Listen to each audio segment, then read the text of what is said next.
Welcome into the Inside Bassmaster podcast presented by Black Rifle Coffee Company, episode 146. And Ronnie Moore here, your host, along with my co-host, as always, Jessie. And Kyle, we are talking Bassmaster Opens today. We have 3 opens left, 3 opportunities for the Bassmaster Classic left, and all 3 of those tournaments are going to be so key in our points race. And the next stop in the open season takes us to Watts Bar in East Tennessee. That event's going to be later this week, September 14th through the 16th. Super excited to get to East Tennessee, even though it could be a little bit of a wild card for our schedule. Yeah, no question. I think this tournament, based on the location and the time of the year, is one of the ones that most guys probably circled on the calendar and thought, I'm not sure how this is going to go. I think we've heard that directly from some of our anglers. Naturally, this time of year, it's not easy fishing in the South.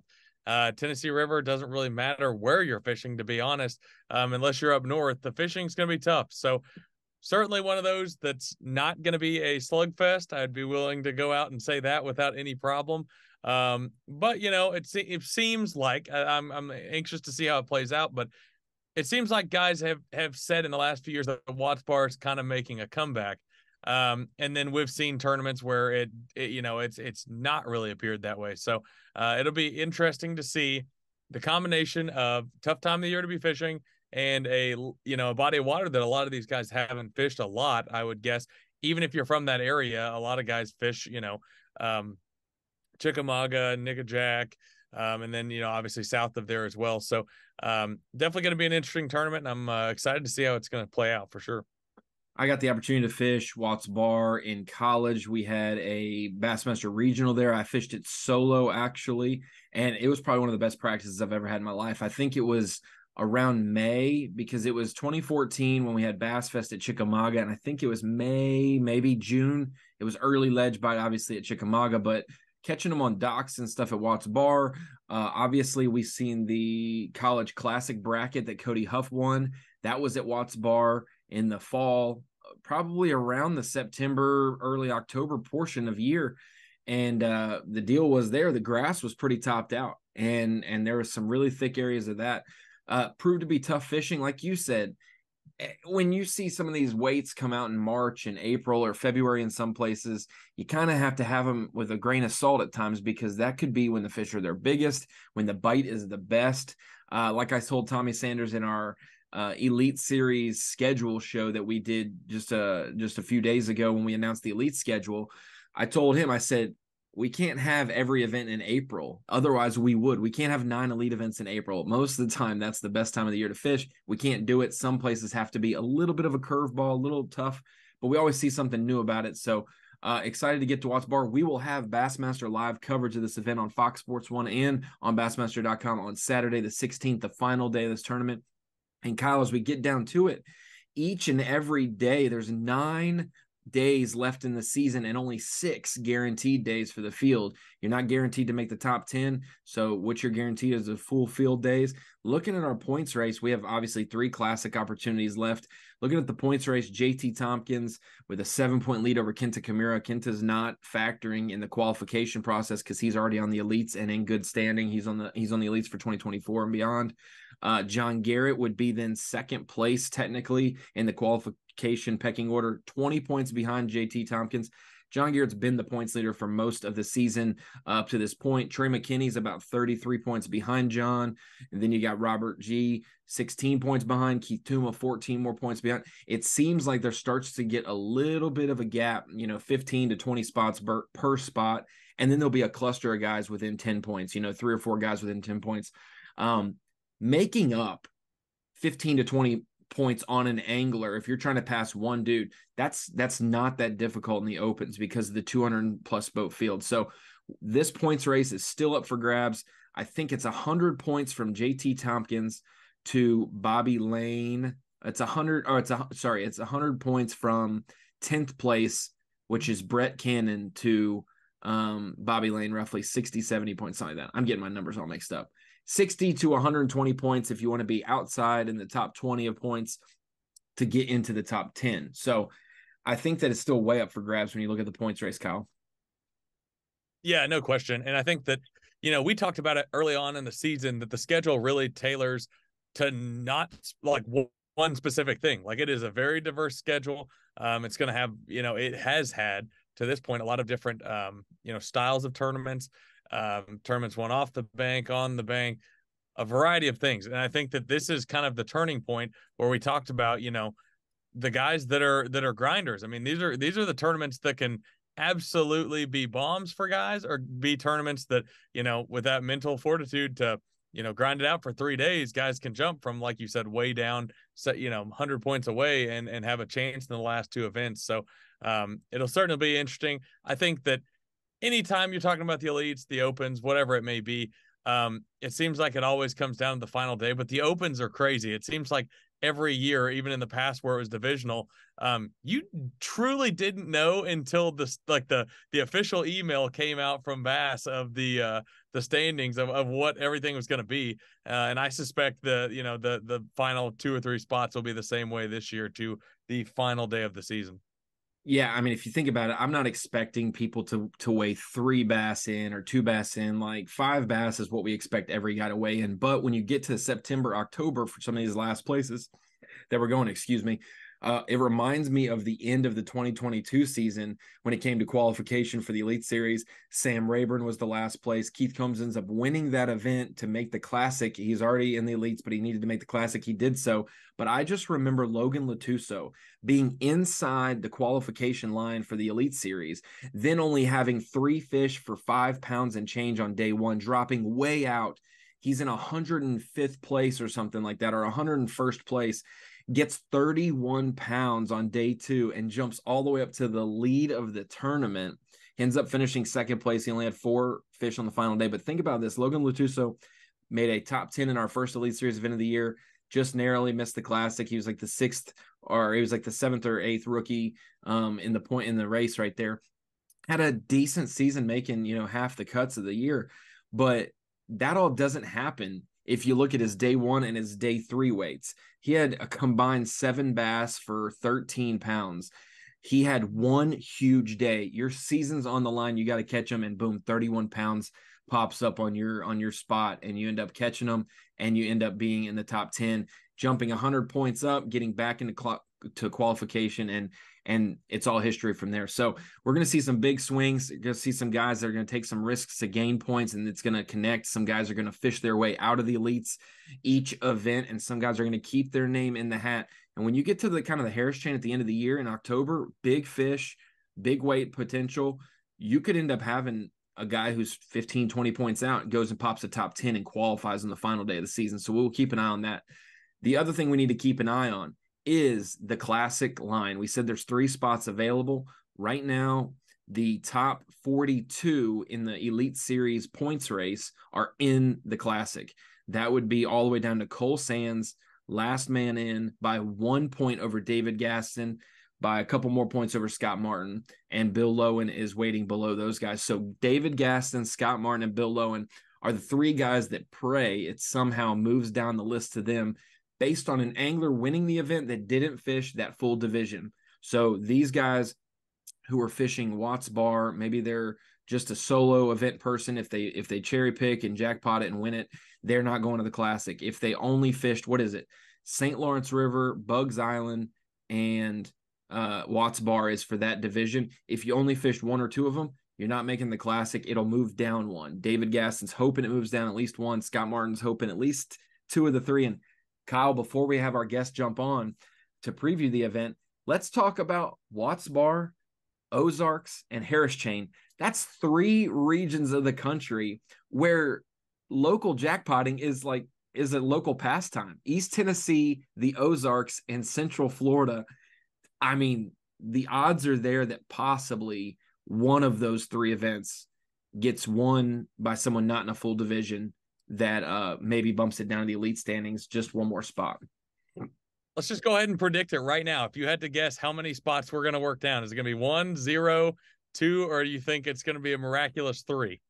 I'll say 1, and I'll be specific. I think it's going to happen at the Ozarks. Okay. I'm thinking 1 as well. I don't know exactly where I think it's going to be. I could definitely see Ozarks being the one for sure, because there's guys, it's weird. Like the I know Lake of the Ozarks is not a White River lake, but those style of lakes in that portion of the country, it seems like the guys that are good, like the local guys that are good, are like significantly better than the competition. So I could easily see that tournament being won by somebody just jackpotting it. So I can get behind that suggestion for sure. I will say though, we haven't seen a ton of dropouts from the EQ race. 175 started the year, and it's still holding steady a pretty good amount. But with that final event being about a month after the other events, we could see some drop off, which allows some single entrances come in on that final one. That may up the odds for the final one happening. But I got my eyes on a couple guys in the EQ race who are toughing it out for maybe a classic shot if they're not in the points race. But our guest today, Kyle, we mentioned it. He's been leading the points race for most of the season. He has now dropped back to third place, which would be second place in the pecking order for qualification. And that is none other than John Garrett, Bethel University's finest. He's made the Bassmaster Classic at Lake Conroe. A few years ago, he won the 2016 College Classic bracket and then made the 2017 Bassmaster Classic. He's been so close the last few years in qualifying for the Elite Series, and he's in a prime position to do so going into Watts Bar in his home state. And there he is. We got our guest, John Garrett. John, we've got 3 events left in the open season. Just a general, how you feeling at this point in the season with 3 to go? Never safe. Never safe with all the good anglers we have fishing the opens. I'd rather be where I'm at than trying to play catch up, but not safe. I want to keep trying to catch them through the next 3 tournaments for sure. And we were just talking about that. You've led the points race for most of the season, and then JT Tompkins passed you just by a few points at the St. Lawrence River. Now that you're not the top dog, I mean, you've been in this situation before inside the classic or elite qualification and with a few events left or just outside needing to make up the points. You said you'd rather be inside, but what's this season been like for John Garrett? Because after the first 4 events of the season, basically the entire top 8 of the race all made top 10s in like every event. So there was no letting up. You guys started off strong and kept it going so far through, 2/3 of the season. Man, for me, my season has been all except maybe 2 days this year have been flawless, almost like not losing fish, getting a random big bite each day, making good decisions. Just really a flawless season, all except 2 days this year. And that's kind of what you have to have a chance to make the elites. No mechanical breakdowns. Like I said, big bites every day and good decisions. So I've been really blessed this year. The only difference in the St. Lawrence tournament, I was going in with a lead, and it was such a vast body of water. We all know it gets rough. There's a lot of miles. I tried to play it safe, and I guess looking back on it, I did. I saved got some decent points out of it, but that's kind of why I got jumped, and some people did better than I did because I have not played safe all year. I played safe for the St. Lawrence. And with these guys, there's no playing safe. I mean, everybody goes for all they can go for. So the next 3, I'm not going to be playing it safe either. Don't get me wrong. I'm going to keep an eye out for a limit each day, but fish to win, really. So obviously, Ronnie mentioned it. Obviously, you've been in this position before. With 3 events left, like what is your mindset as far as like, do you have like a number in your head, like don't finish lower than this in any event, or are you just keeping that completely out of your mind and you're just trying to catch them each and every day? I have looked at it, and I hear people all the time say they don't look at points or what they have to do or don't have to do. But what I know, what I can't afford is a bomb. So, kind of going into each practice, the first thing on my first day is like, how can I get some keeper bites? So like Watts Bar, Ozarks, Harris Chain, the first half day or day and a half, however long it takes me to figure out a way I could catch a limit. That's my goal right off the bat. And then if I could figure out how to get a few bites, get fish in the boat, that first little bit of practice, then I go looking for how do I get a better quality bite in the boat. So, John, when it comes to the Watts Bar event specifically, that's what we're previewing on this episode of the podcast. I believe you fished there a couple times at least, and then you've also been able to watch your Bethel teammates compete there. Cole and Carter and Cody and Garrett all fished the bracket there a few years ago. What are your thoughts about Watts Bar overall? We've talked about how, you know, it was considered on the downtrend and then it was considered on the uptrend, but the couple events that have been national events that have been there have been during difficult times. So it maybe hasn't showcased it. So what are your expectations there on getting bites? It's in your home state, even though it's on the opposite end of the state that you're in, but it's a place that maybe might be a little more familiar than at least our last two stops of the season. Yeah, I've spent probably the fewest days on Watts Bar than any of the other TVA lakes, mainly because it is a TVA lake, but it doesn't set up like a TVA lake, and it's just not as fun as the other ones. I would say that. You know, going back 5 or 6 years ago, Watts Bar was one of the best lakes on the chain. They've had a really bad downhill fall, fish kills, not good spawns, water fluctuation, and it's a tough place to fish now. Kind of going into it, it's like, they're starting to have a few spawns like last year and year before. So there are some smaller fish in there, but getting some quality, keeper bite, fish bigger than 15 inches or smallmouth bigger than 18 inches. Those are just not easy to come by for sure. So how do you go for it then? When you said playing it safe at St. Lawrence, but you didn't play it safe the rest of the year up to that point, how do you go for it in a place where keepers with the bigger size limit are harder to get? Like, what is going for it for John Garrett? And then also you mentioned you didn't want to bomb. What do you consider a bomb in a 220 boat field? What number position? So, that those are the two things. How are you going for it on a stingy place? And what's a bomb to John Garrett? A bomb for me is something below 75th. The past few years in the Opens, I know we haven't had the same kind of race.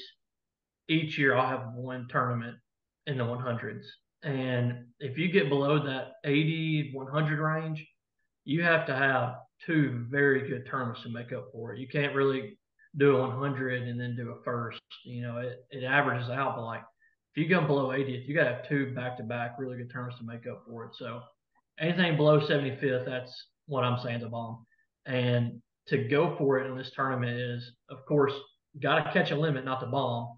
But like I said, in practice, find a way to catch a limit, spend the rest of my time trying to figure out how to produce some better bites. So, hopefully if the tournament goes right, I'd say going for it is picking up some keepers early and then stop fishing for keepers and fish for 3+ pound bites, whether that leads to one or five of them, that's what I'm going to say, go for it. That way I'm playing it safe by not bombing, but also still trying to win the tournament. So, kind of mixing those things up. There's very few times where I find a pattern that I feel confident enough in that I can run it all day and for sure get five big bites and try to win the tournament. So find a way to catch keepers and then hopefully find a way to catch two, three, four of those, 3-pound bites to try to go for it, like you're saying. So what you're saying is that you're going to throw a 10-inch glide bait for 3 days in a row. I don't know, but maybe a crappie jig. So I wanted to get into that Maybe some. a So 10XD. obviously, yeah. So, you kind of mentioned it. Watts Bar is a unique place in the sense that it's surrounded by extremely popular lakes on the Tennessee River that get a ton of pressure and a lot of recognition. Just for the viewer, obviously, this is going to be on Bassmaster Live. For the viewer, like, what can we expect? Types of fishing? What do you think we'll play? You don't have to get too specific on, what you'll be doing necessarily, but just from an overall perspective, like, what do you think we'll play in this tournament? It is going to be, if anyone followed the Oklahoma tournament you follow, it's going to be very similar to that. It's not going to be your typical TVA. I'm going to find a school of fish. Like you're not looking for one honey hole out there. You're looking for a way to just a junk fish. Whether you go up in a river and junk fish up shallow, or you stay on that middle to lower end and junk fish offshore. Looking for isolated bites. A stump, a brush pile, or a piece of rock, a lay down on the bank, or a patch of grass. It's going to be one of those deals where I'm not saying it's not out there. There's not going to be very many, if any, places you could pull up to and catch a limit. It's going to be a all day deal to get what you need at the end of the day. So um, one of those deals where you have to fish hard all day and pick fish off and just kind of fish by the seat of your pants in this one for sure. We've seen some pro and semi-pro tournaments held on Chickamauga just below, from where the takeoff is normally at Watts Bar, the one near the dam. Just down there, you hop in the river and you're at Dayton Boat Dock. And we see guys at Chickamauga lock through to Watts Bar and they go to fish a spot. So you said there's not necessarily a place that you're going to find a honey hole just based on time of the year, how the lake is fishing. But do you feel a lot of the guys that have made that run from such a great lake like Chickamauga to a lake that maybe not as great in people's minds as Watts Bar, is that to get away from pressure? And if that's the case, how are you going to get away from pressure without locking at Watts Bar? Is it going farther than other people? Is it going deeper, going shallower? What's the way, and why have we seen people explore Watts Bar even though the lake, even though they've been taking off at Chickamauga and other tournaments? Yeah, like if you're at Chickamauga in a prime time, offshore time, in that late April to July, Watts Bar can be an option because there isn't a lot of places to fish get. So, during that prime time, you can get in some more virgin water than what your competitors are by going there. You're not going to catch a winning bag on Watts Bar when you're on Chickamauga, but you could definitely catch a solid bag each day just to get away from pressure. And with our tournament, it's one of the smallest venues we go to. The very few places that fish can group up on, there's going to be too many people. They're super obvious, and I don't see them being grouped up this time of year. It's September. A lot of fish are transitioning, getting spread out, and they're not just going to be grouped up out deep for sure. And to get away from the crowd in this one, I don't know of a way to do that. Personally, I'm going to go. I'm not going to run up a river. I'm going to try not to fish dirt shallow, but I'm going to keep it from 20 foot to 3 foot. I'm not going to be on the bank. I'm just going to be fishing hopefully as many specific targets as I can, whether it be a log offshore, a stump, a brush pile, like I was saying earlier. Probably fishing a lot of the same stuff everybody else is, but just running a bunch of it, running a lot of high percentage spots and making as many not precision, precise casts I can today. You obviously brought up, trying to get away from the crowd. That was one thing I wanted to bring up is that, obviously in the opens, when you're fishing with that many competitors on a body of water, it seems like a lot of times, like when I covered you at Wheeler, when it's an offshore type tournament, to any degree, you're going to fish around a crowd. Even though this is like a smaller body of water comparatively, do you think it'll spread some guys out that are just going to be, potentially fishing the bank and fishing, things that will, how do I word this? Like types of stuff that are on one end of the lake to the other, I guess, if that makes sense. You think it's going to spread people out a little bit, or do you still foresee, numbers of people being in same areas? Yeah, it's going to be all the above. I mean, no matter where we've been this year, you'll see it closer to boats in the good areas. We got too many good guys. We got too many boats on the water, and we got 5 days of practice. So when everybody's on the water that long, they go through a good area. They know it. They get bites on just random stuff in an area, and then you see closer to boats. The problem with Watts Bar, even though it's a TVA lake, even though there's some offshore stuff, there's not a lot of flat contours. There's not a lot of that 15 to 20 foot of water off the bank. A lot of it is bluff to bluff. So you'll see a lot of people fishing bluffs up the river, laydowns and whatnot. And you'll see people down to the lower end. But yeah, it's going to be clustered no matter what you do, just because how small the venue is. But you'll see people doing a lot of things because it's going to be tough no matter what you're doing. So I think come tournament time, you'll have a lot of people look back at their practice and say, nothing was that great. So they're going to go do what they're good at, whether that's, fishing shallow or offshore. The taboo word of the year has been the abbreviation FFS. So with forward facing sonar, how is that factored in your game plan? Because I remember covering you in college. And, obviously Kentucky Lake is your home lake, but it's a place they set up offshore, super deep ledges, super shallow bars. They could be on top of it, on the sides of it, on the end of it, so many different places.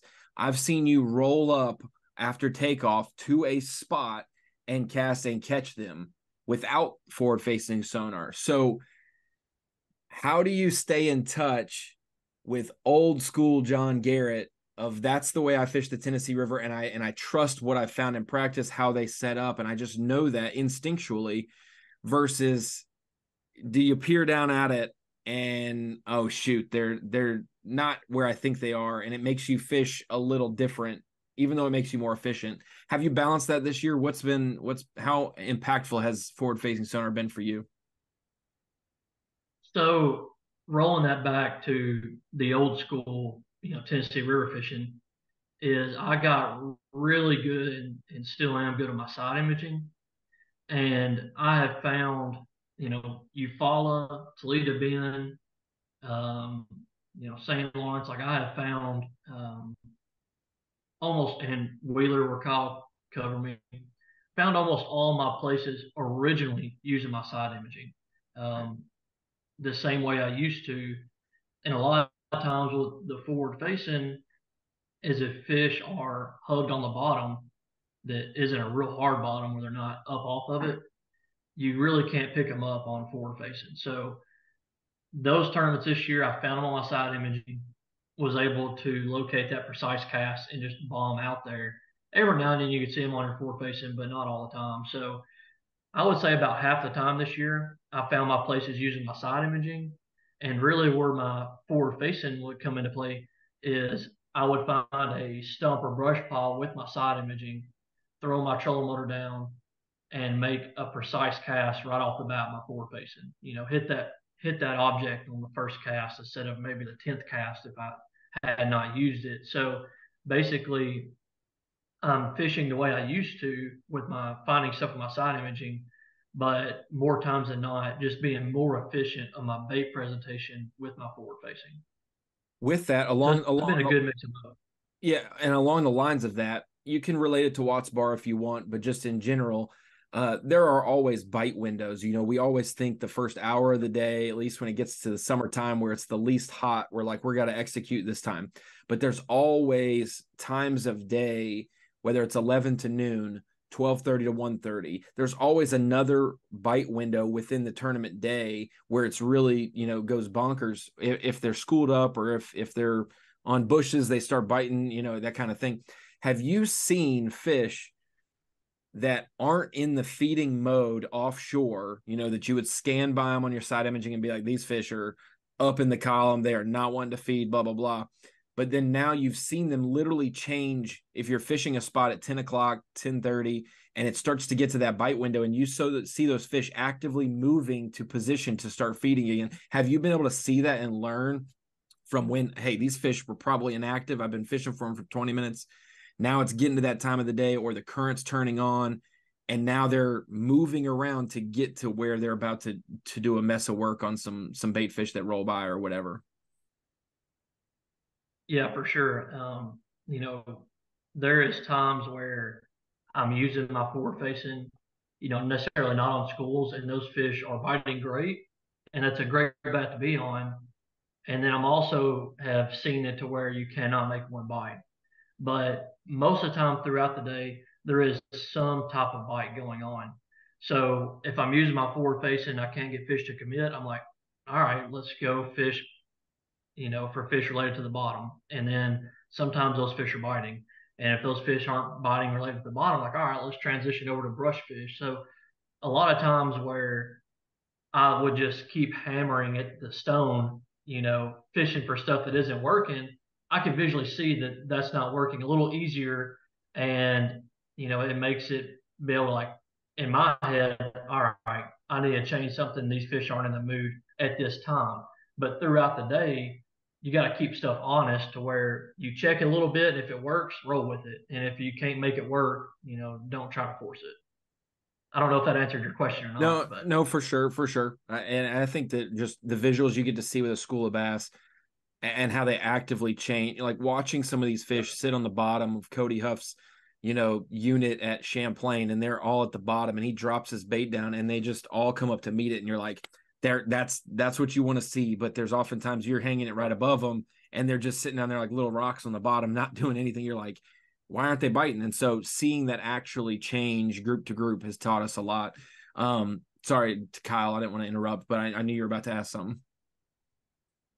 No, I think that's a good point. I was going to add to that also with the forward facing sonar has certainly taught anglers a ton about bass activity and what they're doing, but then it kind of makes you wonder, every once in a while, it's like, do they always act like this, or are they only acting like this now because we have access to them? Like when I don't know. It's kind of a funny thing to wonder. It's like, did they always do this? Like when we couldn't see them out there, or like is this changing now that like we have such accessibility to seeing what they're doing? So that'll be something that'll be interesting to see from like with an A rig, for instance. Like when an A rig first came out, like it'd take it out of your rod or take the rod out of your hand when they'd bite it. But you can throw an A rig now in a lot of places, and it's like it's no better than the next thing you could throw. So it'd be interesting to see how that changes over the course of the years. But speaking of over the course of the years, Bethel University is a fish factory, and obviously has created some, or produced some Bassmaster Elite Series talent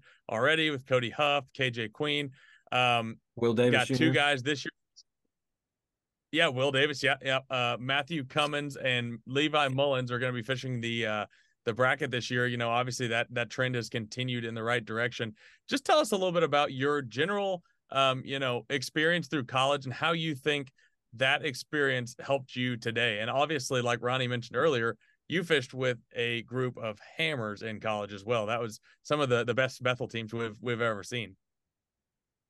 Yeah, that group that you're talking about that I was fortunate enough to fish with, man, we learned so much from each other. We all just kind of came in at the same year, no idea what to expect as far as college fishing or as far as college, really.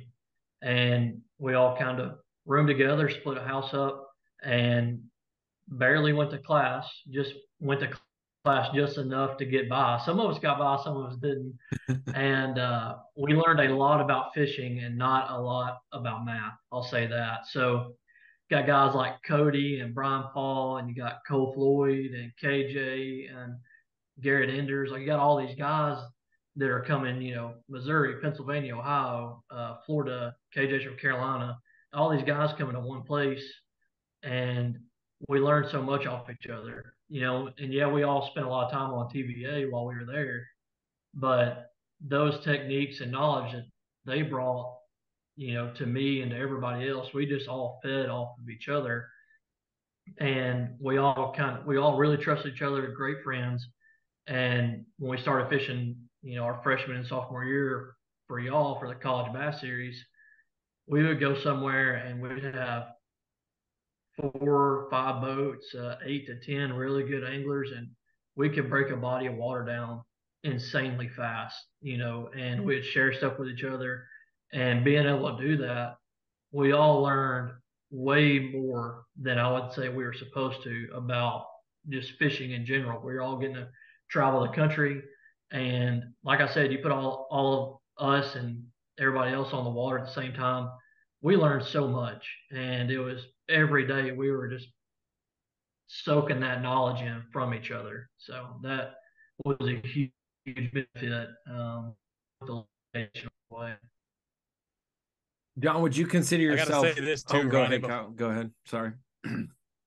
I was just gonna say that I've never told John this, and I guess I could publicly shame myself here. In 2000, I guess it had been 18, the college tournament at Toledo Bend. I can vividly remember we only got to practice for like 2 days. In the course of 2 days, we caught one keeper bass. It was in January. You probably remember. It was cold. It was miserable. Yep. The fishing sucked, and I feel like it wasn't just for us. I thought maybe we just extremely sucked, but it was pretty bad for everybody. And we made our decision where we were going to start purely based on seeing John Garrett at 6 Mile during practice. Like, there's got to be some fish there. If he's fishing down here, this has got to be our area. So it didn't help us, but that was something I feel like I've never told you, and I gotta get off my chest here on the podcast. I will say that I did make the last day cut fishing in 6 Mile, so you're barking up the right tree. We were just too clueless to know what we were doing.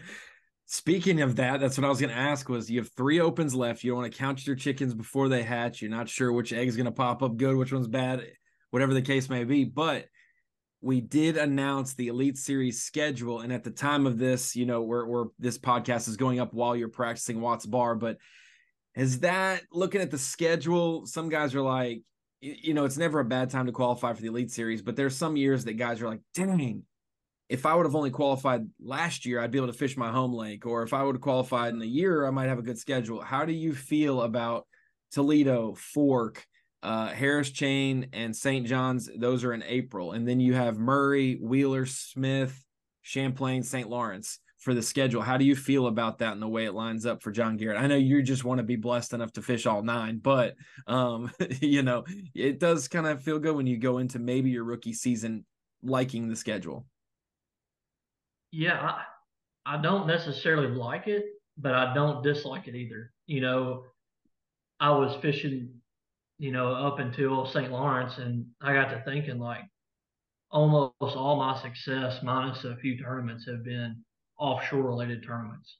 And a lot of times y'all's schedule is spring dominated, which it kind of is this year, but it's like a sight fisherman's dream. The Drew Bentons, Drew Cooks, like the guys that are super good up shallow sight fishing, they can feast off that early in the year. And I was like, man, not looking forward to having to. I know I want to learn how to fish shallow, but like learn how to fish in shallow water tournaments against the best in the world. So there's a few of those tournaments, even early, like Toledo and Fork. There might be some fish on bed, but there's still some offshore fish to be caught. The two that I see that I don't like are the Florida tournaments, the St. John's and Harris Chain. Never been to St. John's, and Harris Chain is, probably not going to be a really good offshore tournament. But overall, I looked at the schedule. I'm like, yeah, maybe. I was like, yeah.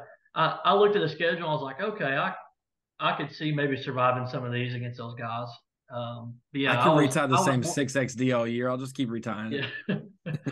Yeah. I was glad not to see as much sight fishing potential as what there is normally. I'll say that. So awesome. John, I'll ask you one more thing before we let you go. There's a lot of young viewers looking to fish the opens. There's a lot of older guys that are wanting to fish the opens and get there, or young guys fishing the college series. Do you see yourself as a natural talent or someone that has had to put in a lot of hours of hard work? We all want to be naturally gifted, but there are some guys that's just like, dude, I work. Brock Mosley says, I have to outwork my competition. I'm on the water earlier than them. I'm off the water later than them. And I have to put in the work to keep the level that I want to be at. Have you felt, because you've had really good success early in your youth ages, in your teens and 20s, but it hasn't culminated to the exact success that you want, which is obviously qualifying or being in the Classic every year. That's the deal. So for our younger or older viewers, people who are in a position like you, how do you classify yourself? And then also any words of encouragement or wisdom for those people who are really out of their league or on the other end of the spectrum, like so close to tasting the success and just keep trying? Yeah, for sure. I would say that like I do, like I'm not saying a natural, but like I can catch fish fairly well and most of the time easily when I get on them, when I get around them. But my problem is I am not as good at finding fish as a lot of people that I know are. Like I put in a ton of work off the water and when I'm on the water. Like I'm daylight to dark, hard as I can go all day. And I just like always in my head, I feel like I know where I should find fish, but like I struggle so hard finding multiple areas to fish. But when I do find something, most of the time I could catch them way better than most people. So I would say me putting in the work on finding those fish is what really leads to my success, because I can catch them fairly easy, but my struggle is finding them. Every time I find some, I feel like I can outfish most of the people, like I said, but I have to work very hard at it. So I would say both. I say work ethic and having a natural gift on catching them. So kind of outlook on other people that might be in the position you're talking about is fish your strengths and work as hard as you can at fishing your strengths. I mean, being versatile is great, and you got to pull that out sometimes. But if you work hard and you have a natural gift, it will definitely play in your favor, because a lot of people you see, I could throw some names out, but I'm not going to. Like, it just looks so easy for them.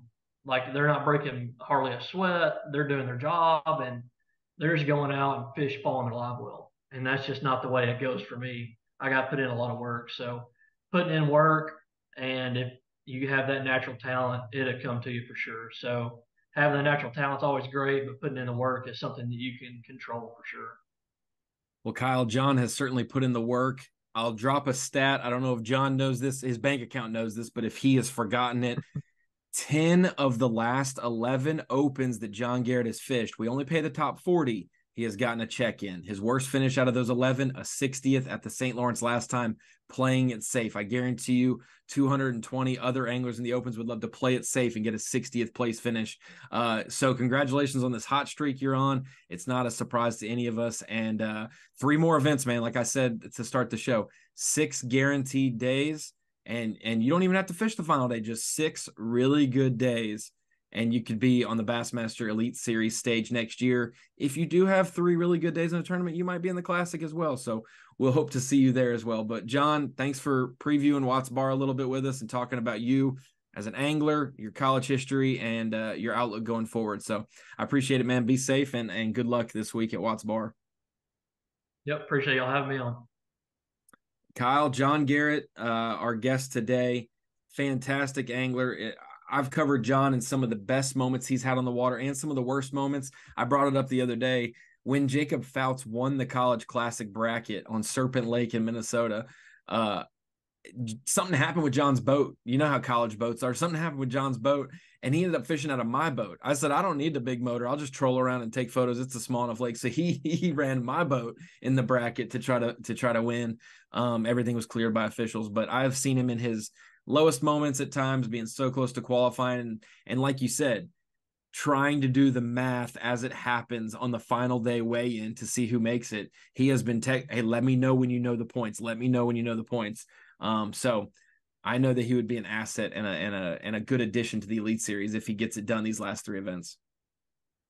Yeah, that's what's so crazy. I've had this conversation with some people in the office in the past is, John, although he has not made it yet, is almost more impressive than some of the guys that have. And what I mean by that, he's so consistently every single year right there. So you put that in perspective. Like if you're fishing the Elite Series and you're that consistently, like, 4th to 10th place, granted, the opens and the elites, I mean, there's certainly differences in the scheduling, the points, the talent, even obviously that's one of them. But like how consistently right there he's been, it's how many people have you heard say that it's not a matter of if, it's just when.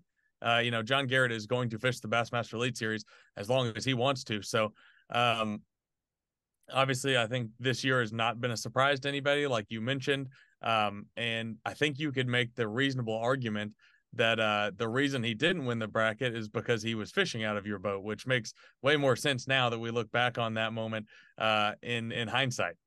That was that was back in the day. I didn't have one of those fancy magic boxes on the front that catches all the fish. That was before that. That was before it was developed and widely mass produced.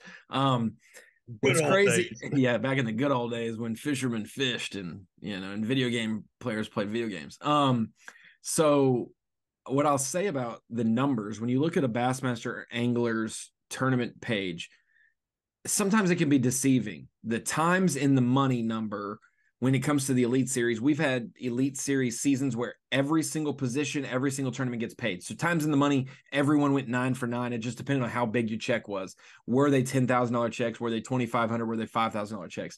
So some of the elite anglers' stats are skewed for the money numbers, but we always refer to guys as making the cut. The top 50 gets you a $10,000 check. In the Opens, top 40 gets you paid in general. Looking at his deal, if he fishes these last 3 Opens and doesn't make a check, God forbid that happen, but the last 3 events he doesn't make a check, he will be exactly 50% check rate. And in the Opens, that is absolutely phenomenal. That is basically saying, I don't care how much money is in his bank account, but 50% of it, 50% of the time, he's fished a 200-plus boat event, he's got top 40. That is absolutely phenomenal. He's 21 out of 39 right now. And that's just purely the Opens, and the Classic was a guaranteed one as well. But he almost made the top 25. He got in the top half of the field at Conroe that year, whether he made the top 25 or not, because it's not exactly 50%. It's a little less than that for the final day. But John Garrett, absolutely phenomenal. Family is absolutely phenomenal. Great people. I think I remember my trim going out, or I lost a bunch of fluid in my trim. I couldn't trim up and down, and his grandfather just let me take it to the shop, and he worked on it and fixed it for me so I could cover a tournament. I wasn't even fishing a tournament. I was covering a tournament, but I couldn't get on pad. And just great people in general. John's put in a lot of work, and I know that no matter what, you know how it is. You look at an elite schedule, you think it lines up for you, that'll be your worst year out there. You look at an elite schedule, you're not sure about it, ends up being your AOY season. So whether he likes him or doesn't like him, I think that John will rise to the occasion if he does, and when he does make the Elite Series. Yeah, no question. It'll be one of those things we keep an eye on, obviously, for the last 3 tournaments, seeing where he's at each and every day, and just, waiting, I guess, is the best way you can put it. Obviously, it would take,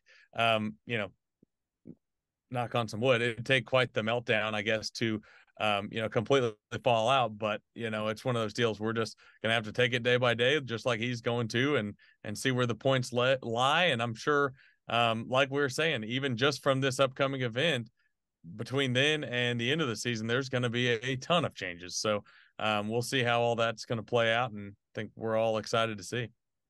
Before we let our viewers go on the podcast today, I'm going to go right back through the points race one more time. I knew the 100-point thing was some kind of trend, but it's basically 100 points from 1st to 10th. So the qualifiers currently for the Bassmaster Elite Series from the Opens are separated by basically 100 points, half of an Elite Series or half of an Opens field size. 100 points from JT Tompkins down to Brett Cannon, 1st to 10th. It's only 60 points from 10th to 21st. So guys like Bobby Lane is 21st, Andrew Upshaw 22nd. Those guys are all just 60 points or so away in 3 events. That's very, very doable. 60, you could be 21st and jump up into 10th after 1 event. So keep an eye on that. When we look at some of those names below the classic or the elite qualification line right now, we have Jacob Bigelow. He's a Sturgeon Bay guy up in Wisconsin region. Kyle Austin, Santee Cooper guy, Cody Stahl. I don't know where you would call home. Maybe the Georgia side of Eufaula, maybe a West Point, something like that. Cody Stahl, former college angler at SCAD. You got Ben Milliken, 14th, Logan Parks, 15th, Wesley Gore, 16th.